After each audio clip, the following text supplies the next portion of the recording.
El espacio es la más grande de todas las cosas, porque contiene todo lo que ha sido creado. Tales de Mileto. Estimadas y estimados estudiantes, es un gusto estar con ustedes en esta sesión de Matemáticas para segundo grado de secundaria. Soy la profesora Jessica Adriana López Rosales y el día de hoy hablaremos de las aportaciones de un matemático llamado Tales de Mileto. De esta manera, el propósito de esta sesión es reconocer las aportaciones de Tales de Mileto a las matemáticas. Tales nació en la ciudad de Mileto, en la Grecia antigua. En esa época, Mileto era una de las ciudades más poderosas y ricas, aunque en conocimientos, las ciudades del este y del sur estaban más avanzadas. Se sabe que Tales viajó mucho por Babilonia e inclusive que vivió un tiempo en Egipto, lugares donde adquirió grandes conocimientos. Cabe destacar que son muy pocas las referencias que se tienen respecto a su vida, ya que los documentos en donde estaba dicha información se perdieron. Lo que se conoce de él fue escrito en años posteriores y gracias a otros personajes, como Aristóteles y su discípulo Eudemo de Rodas. Tales introduce el pensamiento razonado del origen y formación de las cosas, en específico del universo. La base central de su filosofía se refiere a que el agua es el principio o materia originaria de todas las cosas, es decir, lo que dio comienzo al universo. Esta forma de pensar cambió notablemente la manera de vivir, las relaciones sociales, políticas, económicas y la visión del mundo por parte de los griegos. También introduce una nueva filosofía en donde se busca dar explicación de los fenómenos naturales mediante un método racional. Su pensamiento no solamente planteaba cuestionamientos del cómo, sino también del por qué. Es el primero en cuestionar quiénes somos, de dónde venimos y para dónde vamos. Gracias a esta forma de pensar y a su discurso, es que se le considera como primer filósofo griego. Para conocer más, tenemos preparada la experiencia que vivieron dos alumnos mientras investigaban a este matemático. Veámosla. Hola Juan, ¿qué haces? Hola, estoy investigando una tarea de matemáticas, pero no he podido avanzar porque a mí no me gustan. Me gustan más las clases de historia y de matemáticas la verdad es que no entiendo nada. ¿Por qué no intentas relacionarlo con la historia? Eso no se puede. Ay, ¿qué tema vas a investigar? Algo de un tal Tales. Mi papá, que daba clases en la universidad, realizó una investigación de ese personaje. Recuerdo una vez que lo pude acompañar en su clase. Precisamente habló de ese matemático y me quedé con su investigación. ¿Podemos revisar lo que tiene? Sí, gracias. Aquí tienes, mira.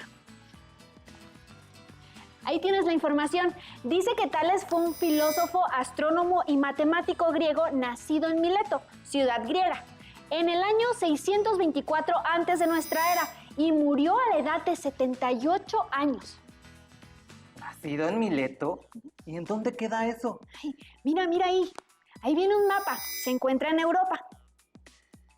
No, si te fijas bien, ahí ya es Turquía, entonces se encuentra en Asia. Veo que además de historia también sabes geografía. ¿Sabes? Yo me imaginaba que su apellido era Mileto. Bueno, continuemos con la investigación.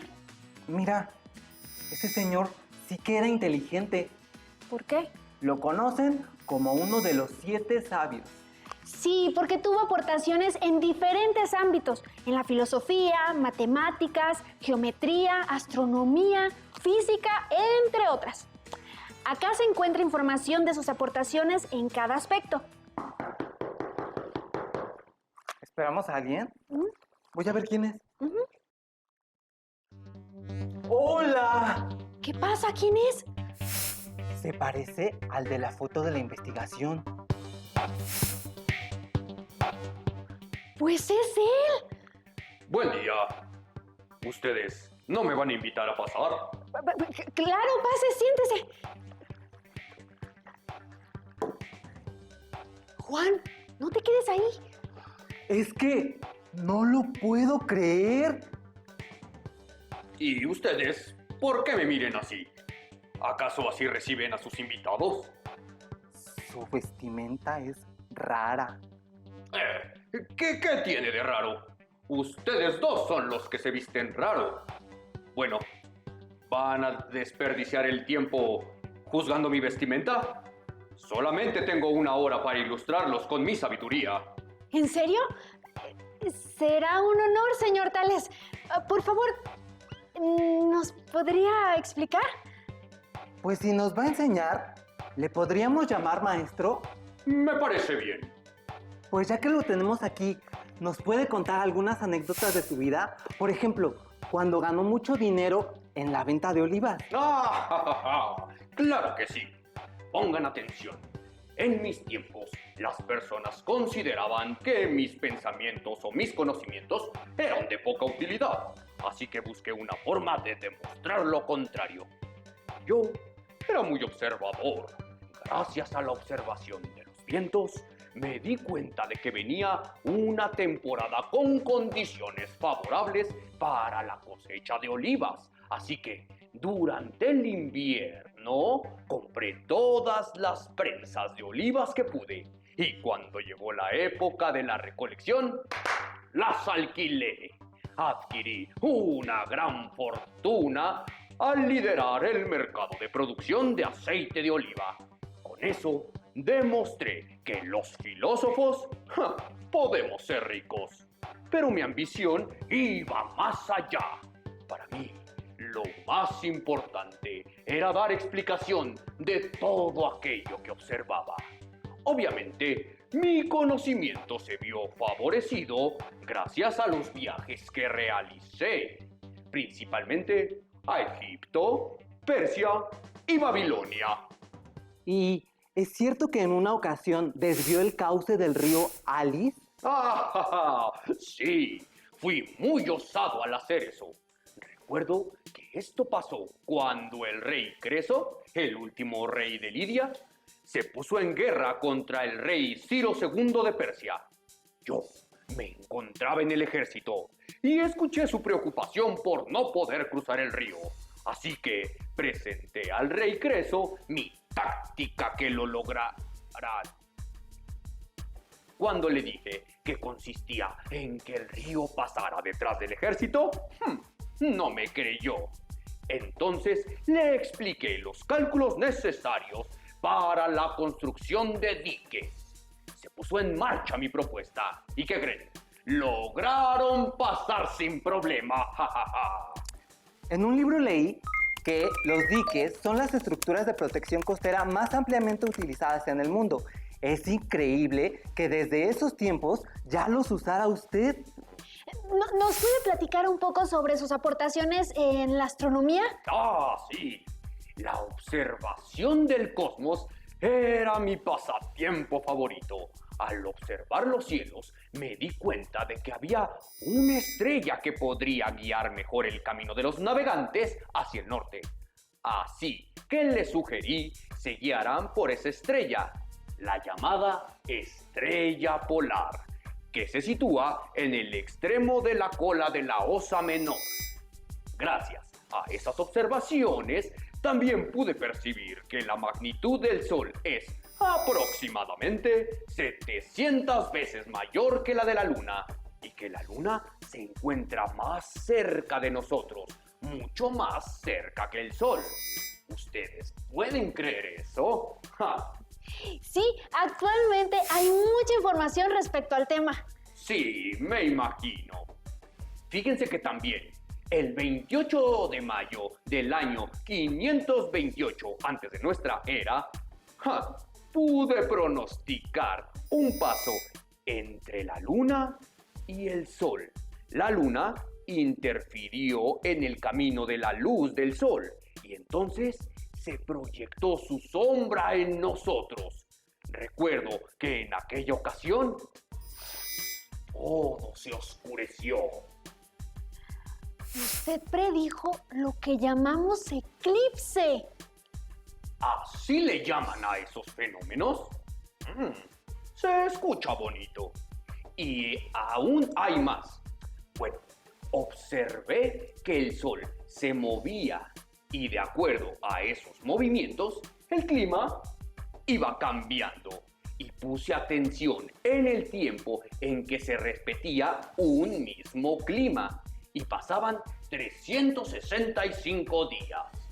Vaya que era observador. Algo que también llamó mi atención es lo del magnetismo. ¿Lo de qué?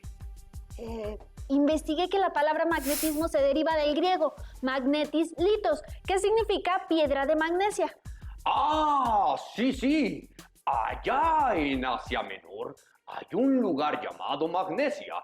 Y en ese lugar se encuentran yacimientos del mineral magnetita. Observé que ese material atraía a otros objetos de hierro y también otorgaba sus propiedades magnéticas al hierro. ¡Qué bonito habla! Me hubiera gustado ser uno de sus discípulos.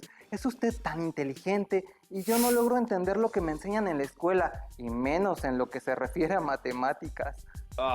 Bueno, pues aún tienes tiempo para preguntar, muchacho. Puedes ser mi discípulo en este momento. Cierto, tenemos con nosotros a un gran geómetra. Leí que a usted le atribuyen 5 teoremas geométricos y 2 problemas prácticos. Me da pena, pero ¿qué es un teorema? Les explico. Un teorema es un enunciado que puede ser demostrado como verdadero mediante operaciones matemáticas y argumentos lógicos. Disculpe que lo interrumpa, señor Tales. Voy por una libreta para anotar. Juan, ¿no crees que deberías hacer lo mismo? Tienes razón. Aunque de todo lo que nos ha platicado hasta ahora, seguro que me acuerdo. Pero en lo de matemáticas no estoy muy seguro. Voy por mi libreta. ¡Ay, estos jovencitos de hoy día!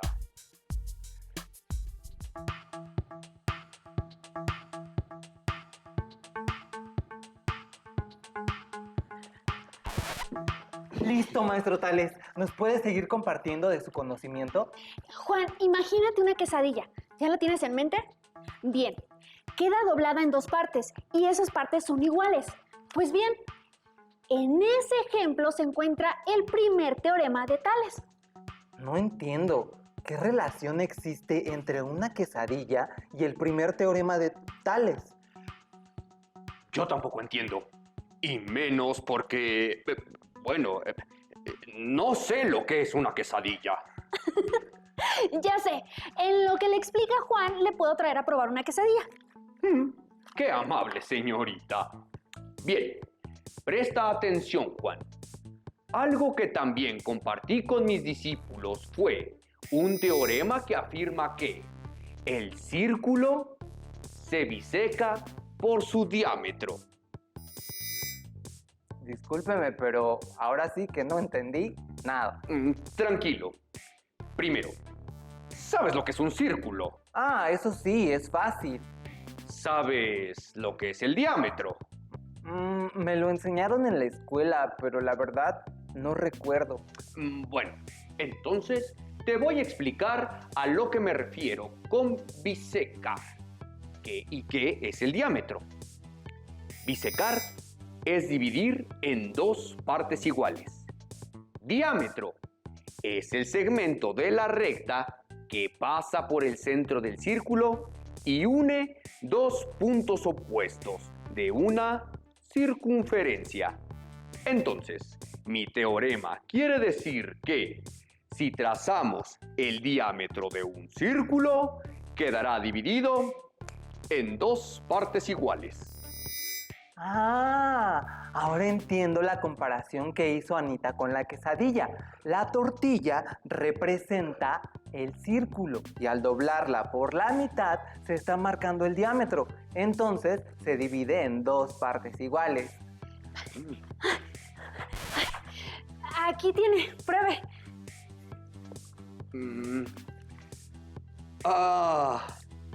Ya veo. Y también entiendo su comparación. Ahora les voy a preguntar.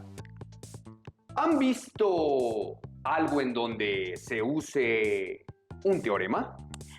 Sí, por ejemplo, en la elaboración de un reloj. Observen un reloj circular. Para colocar los números que indican las horas, se dividió la carátula en 12 partes iguales. Y por ejemplo, al colocar el 12 y el 6, el reloj queda dividido en 2 partes iguales. Y luego, lo que podemos llamar lado 1 y lado 2 en la imagen. Lo que realiza esta división es el diámetro del reloj. También se puede tomar otro diámetro para colocar el 3 y el 9. Esperen, vi una imagen en un libro. Aquí está. En esta imagen también se puede ver que, además de usar el teorema para colocar las horas, también se usa en la estructura, ya que el eje es un diámetro y se usa para que el reloj quede en equilibrio, porque de lo contrario se cargaría su peso hacia un lado. ¡Cierto! ¡Oh, y cuánta tecnología tienen! Bueno, revisemos el segundo teorema. Cuando venía para acá, observé un edificio, no tan alto como las pirámides de Egipto, pero me llamó la atención porque tiene forma de triángulo isósceles. Ah, sí, está por donde vive mi tía, allá por la avenida Insurgentes. Se le conoce como la Torre Banobras o Torre Nonoalco-Tlatelolco. Este edificio es famoso por su forma. Bueno, continuemos. Al construir ese edificio, debieron poner cuidado en que los ángulos de base midieran lo mismo, ya que de lo contrario, no se formaría un triángulo isósceles. ¿A eso se refiere otro teorema? En este teorema, yo demostré que los ángulos de la base de un triángulo con dos lados iguales son iguales. Entonces, este teorema se refiere a los triángulos isósceles. Juan, ¿seguro que entiendes? ¿Sabes qué es un ángulo? Sí. Recuerdo que en la clase de matemáticas el profesor nos dijo que un ángulo es la abertura comprendida entre dos semirrectas que tienen el mismo origen. Las semirrectas, en este caso, son AB y AC, y el origen está en A. ¡Ah! Así es. Como en el triángulo, los lados AC y el BC miden lo mismo, es decir, digamos, 20 centímetros. Entonces, se puede aplicar el teorema y afirmar que los ángulos A y B son iguales o miden lo mismo. En este ejemplo, ambos ángulos miden 25 grados. ¡Ya sé dónde lo he visto! ¿En dónde? En una de mis escuadras. Hay una que se parece al triángulo que está en el dibujo. Es cierto, pero aprovechemos el tiempo porque se nos acaba. Vamos con el otro teorema. También demostré el teorema donde afirmo los ángulos opuestos en líneas rectas que se intersectan son iguales.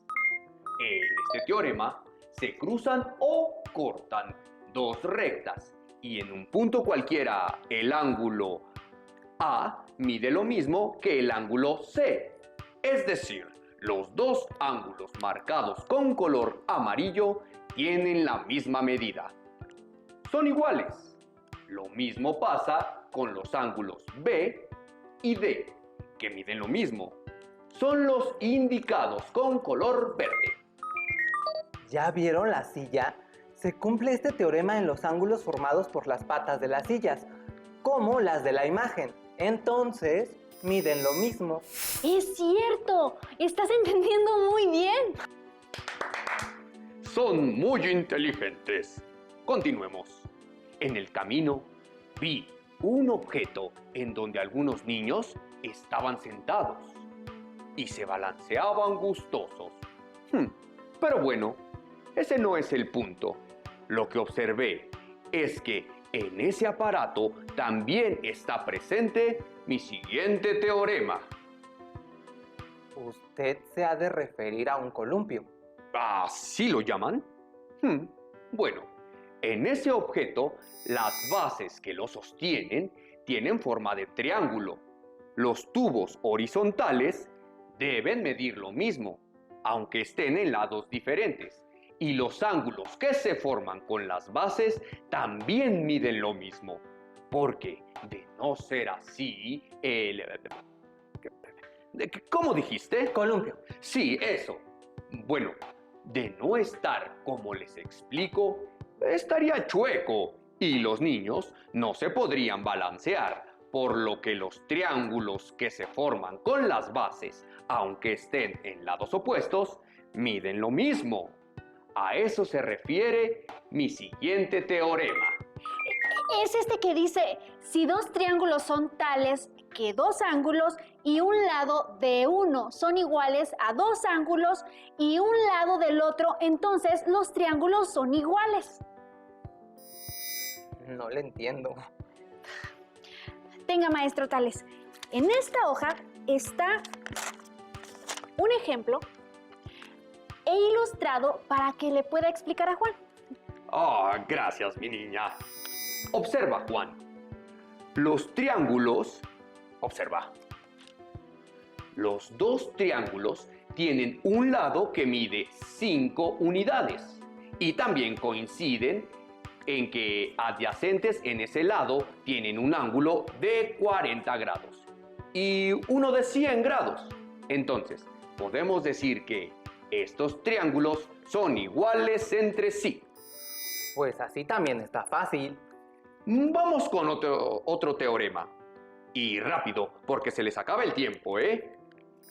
En este demuestro que todo ángulo inscrito en un semicírculo es recto. Primero, tenemos que recordar que es un semicírculo y es la mitad de un círculo, y que un ángulo inscrito es el que tiene su vértice en la circunferencia y sus lados o secantes o cuerdas. Entonces, como se observa en el dibujo, el ángulo que se forma con las cuerdas y toca los extremos del diámetro mide 90 grados. Todos aquellos ángulos que cumplan con estas condiciones van a medir 90 grados. ¡Qué bien lo explicó! Sí, yo también lo entendí muy bien. Ahora sí nos puede ilustrar con su famoso teorema de Tales, el que dice, si dos rectas cualesquiera se cortan por varias rectas paralelas, los segmentos determinados en una de las rectas son proporcionales a los segmentos correspondientes en la otra. Tenga nuevamente la ilustración, porque así le entiendo mejor. Observen este ejemplo. Hay 3 rectas paralelas, las rectas A, B y C. Saben que las rectas paralelas son aquellas que guardan la misma distancia entre sí, es decir, que por más que se prolonguen, nunca se van a intersecar, juntar o tocar. Bueno, continuando con el teorema, el cual quiere decir que el segmento AB es proporcional a su correspondiente AB y también el segmento BC es proporcional con su correspondiente BC y lo mismo sucede con AC y su correspondiente AC. El dibujo se parece a una escalera de tijera. Entonces, las medidas deben ser proporcionales para que tenga un buen soporte. De lo contrario, podría ocurrir un accidente. Pareciera que tienen distintas medidas. Así es, el teorema dice que guardan proporcionalidad, mas no que miden lo mismo. Bueno, fue un gusto tenerlos como mis discípulos. Son ustedes muy atentos e inteligentes. ¿Ya se va? Pero todavía le iba a preguntar lo de la pirámide de Egipto. Está bien, solamente les platico sobre este hecho y me voy, ¿eh? Ay, gracias. Aproximadamente alrededor del año 600 antes de nuestra era, visité Egipto. El faraón se enteró de mi llegada y me mandó buscar. Cuando estuve frente a él, me dijo que había escuchado mucho de mí y mi sabiduría. Por ello, me pidió que averiguara la altura de la Gran Pirámide, o Pirámide de Keops. Me pareció interesante, así que acepté. Durante varios días estuve observando la sombra tanto de la pirámide como la de mi bastón. Observé que, a cierta hora, cuando los rayos del sol no daban directo, la sombra de mi bastón medía lo mismo que su altura. Observé si pasaba lo mismo con mi estatura y mi sombra. Y así fue. Por lo tanto, deduje que esto se repetiría con la pirámide. Entonces me puse a hacer comparaciones y vi que se formaba un triángulo entre la sombra de mi bastón y su altura y los rayos del sol. Y sería lo mismo con la pirámide. Comparé los triángulos e hice los cálculos necesarios para obtener la altura de la pirámide. ¡Qué interesante! Ahora sí, me tengo que ir, porque me reuniré con matemáticos de otras épocas para filosofar un poco. Muchas gracias por regalarnos de su valioso tiempo. Hasta pronto. Y recuerden, seguir pensando por ustedes mismos. Hasta pronto.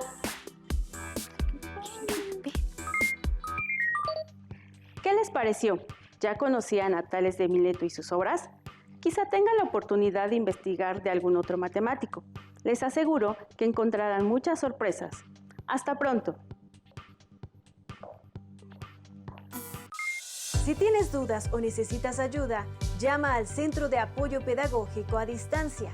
El número de teléfono para secundaria es el 55 36 01 71 23. Si requieres consultar los libros de texto en versión digital, recuerda que los puedes encontrar en la página conalitec.cep.gov.mx. Y recuerda que también cuentas con el sitio aprendeencasa.cep.gov.mx, en donde podrás ver nuevamente los videos de los programas y además encontrarás actividades para fortalecer tus aprendizajes. También te invitamos a que consultes la plataforma nuevaescuelamexicana.cep.gov.mx.